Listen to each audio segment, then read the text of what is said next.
Perkenalkan, nama saya Waldemar Fauzia, NIM I1A119101 dari jurusan Ilmu dan Teknologi Pangan kelas B. Di sini saya akan menjelaskan tugas biokimia pangan lanjut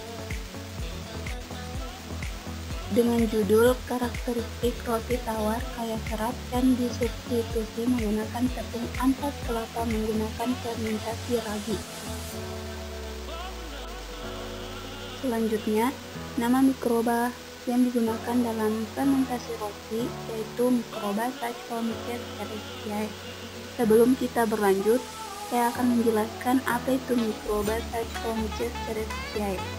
Saccharomyces cerevisiae merupakan genus Khamir ragi MyS yang memiliki kemampuan mengubah glukosa menjadi alkohol dan CO2. Saccharomyces merupakan mikroorganisme bersel satu, tidak berklorofil, termasuk kelompok Eumycetes. Selanjutnya, struktur atau komponen sel mikroba. Khamir yang digunakan dalam penelitian ini adalah khamir komersial yang diisolasi dari ragi roti. Pada pengamatan mikroskopik, sel khamir mempunyai struktur yang terdiri atas sel induk, budding sel, dan sel anak. Di sini, Saccharomyces cerevisiae berfungsi dalam pembuatan roti dan bir. Karena Saccharomyces bersifat fermentatif atau melakukan fermentasi yaitu memecah glukosa menjadi karbon dioksida dan alkohol kuat.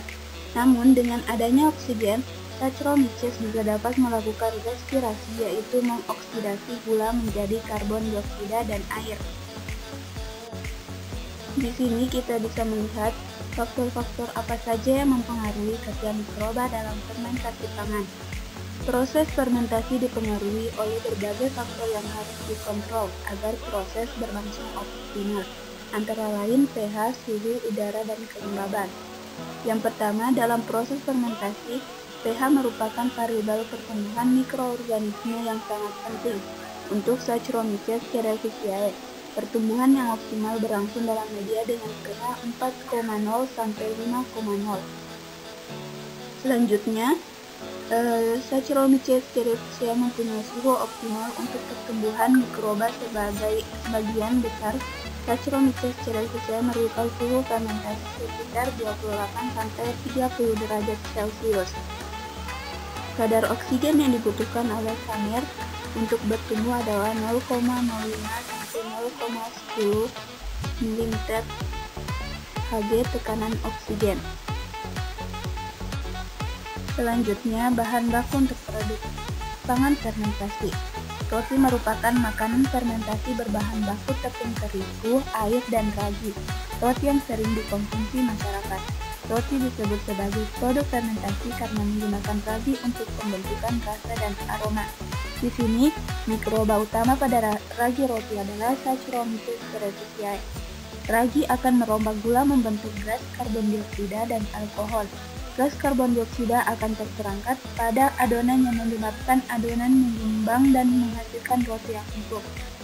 Di sini kita bisa melihat komposisi kimia dari mikroba Saccharomyces cerevisiae. Terdiri atas protein kasar 50-52% karbohidrat, 30-37%, lemak C 4-5%, dan mineral 7-8%.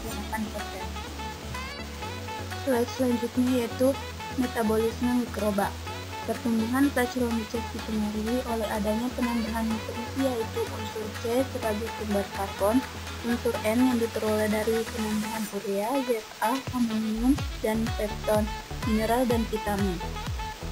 Etanol merupakan produk fermentasi yang dapat dibuat dari serat yang mengandung karbohidrat, gula, pati, atau selulosa. Fermentasi etanol terjadi pada kondisi anaerob dengan menggunakan khamir tertentu yang dapat mengubah glukosa menjadi etanol. Khamir yang menghasilkan alkohol dan gliserol dari gula, pengembang adonan roti, serta sebagai sumber protein, vitamin, dan enzim adalah Saccharomyces cerevisiae. Di sini, etanol dapat diperoleh dengan mengubah glukosa dari fermentasi menggunakan khamir tertentu. Biosintesis etanol dapat dilihat pada gambar 4. Dari 1 molekul glukosa akan terbentuk 2 molekul etanol dan karbon dioksida. Sehingga berdasarkan bobotnya secara teoritis, 1 gram glukosa akan menghasilkan 0,51 gram etanol. Biosintesis etanol melalui jalur glikolisis dapat dilihat sebagai berikut. Di sini kita bisa melihat fermentasi etanol dari tepung sebagai berikut. Baiklah, yang terakhir, enzim yang berperan dalam fermentasi. Glukosa hasil sakarifikasi akan langsung difermentasikan oleh Saccharomyces cerevisiae dengan memproduksi enzim invertase dan enzimase untuk mengkonversi glukosa menjadi etanol. Saccharomyces cerevisiae menghasilkan enzim invertase dan enzimase. Enzim enzimase mampu memecah sukrosa menjadi glukosa dan fruktosa. Enzim invertase berperan dalam merubah glukosa menjadi bioetanol. Baiklah, itu saja yang dapat saya sampaikan. Terima kasih. Assalamualaikum warahmatullahi wabarakatuh.